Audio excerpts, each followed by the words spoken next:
Yo! Welcome back, everybody. This is Joel playing some Mega Man 2. It's been a while since my last video, but last weekend I saw this amazing Blind Guardian concert, and it was so metal, it just got me super pumped, and I was thinking to myself, hey, you know what else is made out of metal?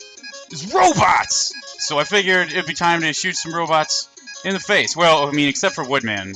He's made out of marzipan. Yeah, that's why you don't design a robot when you're hungry. Dr. Wily learned that, the hard way. It's very brittle. It's not a good robot material.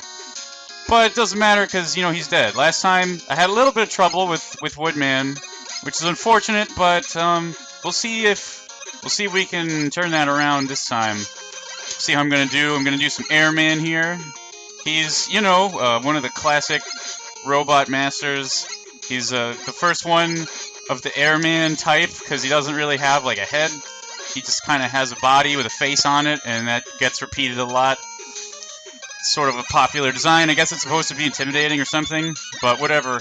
We're just gonna jump around on these cloud onis here and hope we don't do something like that. Bibbidi boop, wap stoop, blabadoo, you boop babo. Yeah, that's me. Mega Man is a master of scat singing. Not many people know that, but it's true. See, it's part of my plan. And he's okay. What is happening? Why did I lose my ability to play this video game? I don't know. Thank goodness I apparently have a whole ton of lives from last time. Otherwise, this would probably be my earliest game over to date. Like it's not even like 5 minutes into the recording. This is embarrassing. Mega Man, you got your image to think about here, okay? It's about, Dr. Light. His reputation is riding on you, man. People are already, kind of mad at him for designing the most dangerous public works robots in, the history of cybernetics. Apparently, it was necessary for the polar exploration robot to be able to shoot icicles out of his face. I can only imagine that one was kind of a tough sell, at like the investors meeting. But, somehow he did it. And now he feels like, I guess he has a lot to prove, because, when you build robots with flamethrowers coming out of their hands and personalities and quirks and emotions for no real reason at all, I guess you kind of come under the scrutiny of the scientific community pretty often, like. I don't know why they thought that was a good idea. I mean, if you have Electman regulating, like, a nuclear power plant, it might be nice for, him to... I don't know why he needs to be able to, like, have feelings to do that, but hey, that's why he's, the genius roboticist, and I'm just the guy who plays video games on the internet. So it's good to know your place, is the moral of the story, I guess. Yeah, here we see the return of the farm birds. I guess they're out in the pastures harvesting the dairy influenza, if you're into that. It's kind of a niche market, but there's some people who are just really committed to living the organic lifestyle, and whatever, man, it's not my business to judge. There's more power to you, really. We're gonna fall in the invisible cloud hole, which is pretty cool, and now it's like, oh, where'd Mega Man go? I know where he is. Whoop! It's like, oh, wait, he's gone again. Whoop! Oh, where's Mega Man? Whoop! Whoop! Boop. Okay, so now that we've been playing, peekaboo with the stars, I guess it's time to hop and bop and chop and chop and flop and crop and stop and stop. Yeah, I'm just gonna stop. I'm gonna take my own advice there. Not really paying attention that much. I don't know, yeah, I guess I'm just kind of really excited today about Blind Guardian and Power Metal, and it's detrimental to my ability to focus on other things, such as not falling into bottomless holes. It would have been nice to have that life, but I guess I don't really need it. I can make it. I'm just gonna have to make this. Oh God, great. Oh no. Oh, why? Alright, Mega Man. That's about enough of that, I think.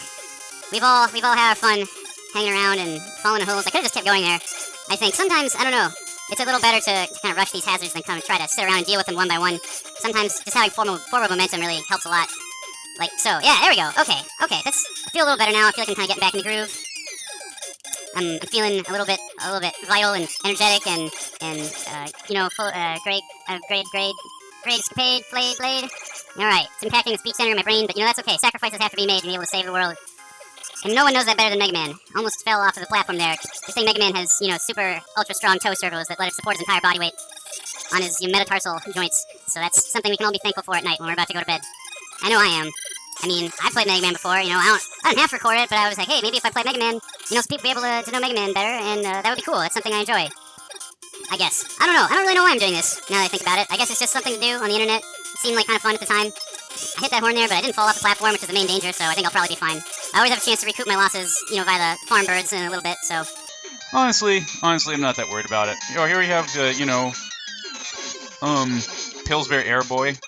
It's a very iconic robot brand, you know, symbol for robots the world over to buy their air from.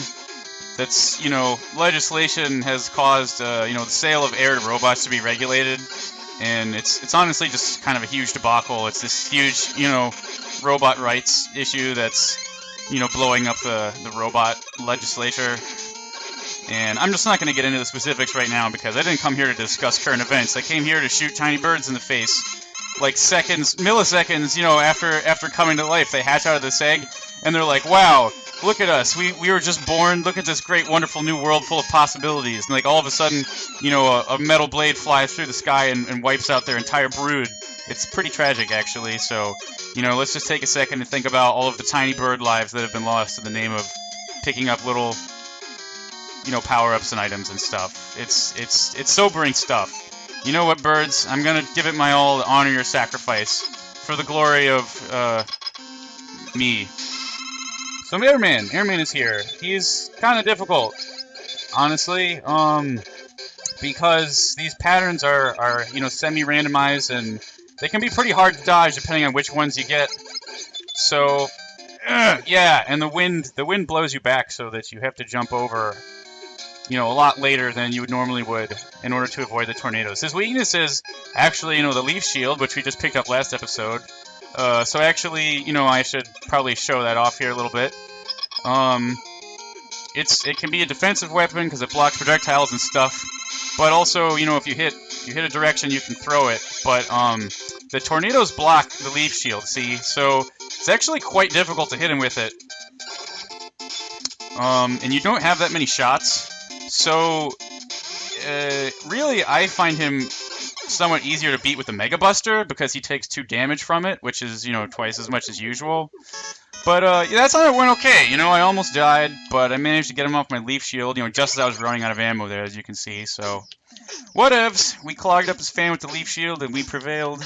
So, that's all that matters in the end, I guess. We'll get equipped with the Air Shooter, which is, you know, pretty good, and also, you know, probably the most useful transportation item. Well, that's not true. I think item 1's probably the most useful. But, you know, we get like a rocket sled, basically, which is not a dog, but is still pretty useful anyway, so, you know, I'm not going to turn up my nose at it. That's the moral of that story there. Don't look at gift sled in the sled hole, because you're not going to like what you find.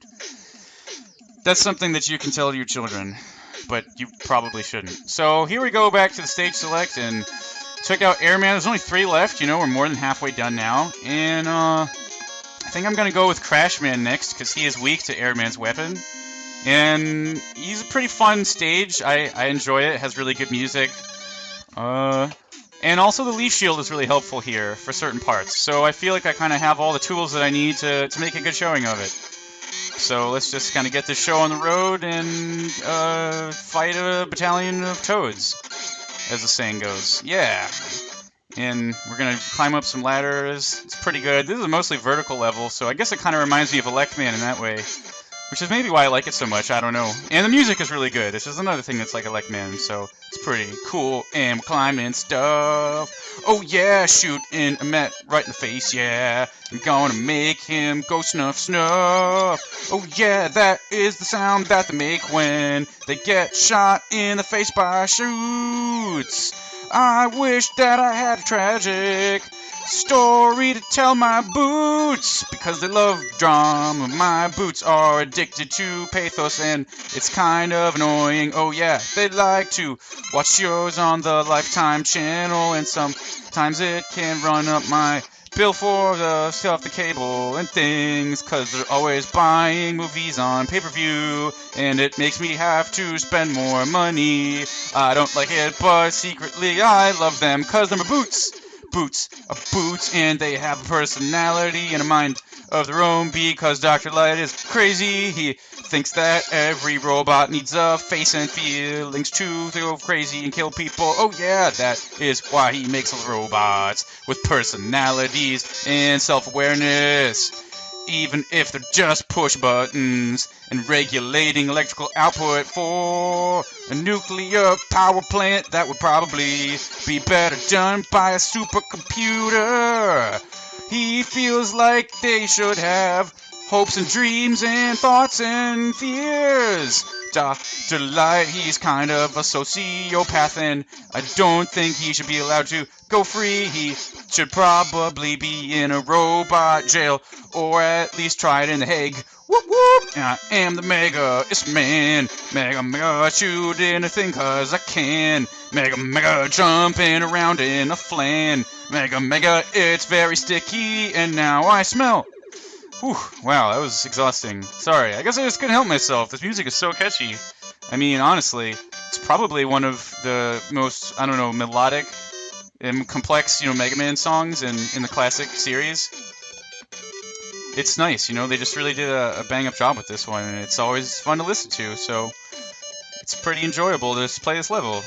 I think that's one of the things about Mega Man is it can be difficult, and the first time I was playing these games especially, I wasn't that good, and I had to play each level a whole bunch of times before I could win. But something about just having this really catchy, upbeat music in the background makes it so much more, palatable to have to play the same thing a bunch of times. And it's something you don't always notice until you're playing a game without it, and then it's just horribly annoying. But if you have this nice, music, when you restart the level, it's kind of mitigates some of the frustration and annoyance that you would normally feel at it. So it's definitely an important element of the game design, I would argue. And it's something that Mega Man games are consistently really good at. So that's, things that they said about stuff. Here's an E-Tank. You can get it. I don't know why, because I'm probably not going to use it. And I don't think I can actually get back. Well, I might be able to jump on item 2. Yeah, see, it's a sled here. And it just gave me just enough height to reach up here. But it's mostly just for traveling horizontally, because it keeps going until you run out of energy, which is pretty neat. And here we can show off item 3, which I got in the last episode, but it's not that useful because it uses up a lot of, its energy, and it can only climb up walls, pretty much, which isn't always that helpful. And if there's not a wall, it just kind of bounces up and down in place. But I guess if you need to climb a wall, you're going to want to use this item, so that's my review. I give it a 6 out of 10. And also, you can't change weapons until it leaves the screen, which is always fun, so I just kind of sat there and got, combobulated in the, tuber-dauber carburetor. It's a very technical term that I just got, killed by the dude, so that was... I just, made good use of that life that I just spent my life lifing. And that's the story of life. I'm glad you could all join me for this lecture on ontology, and I hope you'll be here for the rest of the semester. Mega Man, he's a man of many trades, and he has a lot of skills that are useful in his everyday life. Because it's just how his programming works. He's kind of a Renaissance man. He's a Renaissance Mega Man. And that's why he's so popular with all of, the ladies and the dudes. And wow, I died right at the door. That's amazing. Good job, me. But whatever. I only died once, and honestly, for a Mega Man 2 stage, that's not that bad. So yes, I will put on the air shooter here, and we will meet our compadre Crash Man in combat, and maybe exchange, some recipes. We'll see how it goes down. I don't know. I would try not to be presumptive. As you can see, he shoots out little bombs, and his pattern is actually, very predictable. He just kind of runs back and forth forever, and occasionally jumps and throws a bomb. So it's actually totally possible to beat him without taking any damage, using just the Mega Buster fairly easily. And I'm not doing a very good job, but I beat him anyway because he's ridiculously weak to the air shooter, even on hard mode. So there you go. That was Crash Man. Mega Man trivia for the day. He is a combination of Gutsman and Bombsman's designs, apparently, and he's extremely clumsy because he lacks functional hands, which I guess is kind of a design oversight. I'm not really sure. I can't get inside the mind of the creator there, so anyway, I think today went pretty well. Definitely better than yesterday. We didn't have a repeat of the Woodman fiasco, apart from just kind of constantly, plummeting to my doom at the beginning of the Airman level. But things went uphill from there, and next time we only have 2 Robot Masters left, so we're gonna be approaching the fortress, and I hope you'll join me when we, learn some more things about which robots have favorite TV commercials and which one are allergic to sour cream. It's going to be riveting, and I hope to see you there. Later!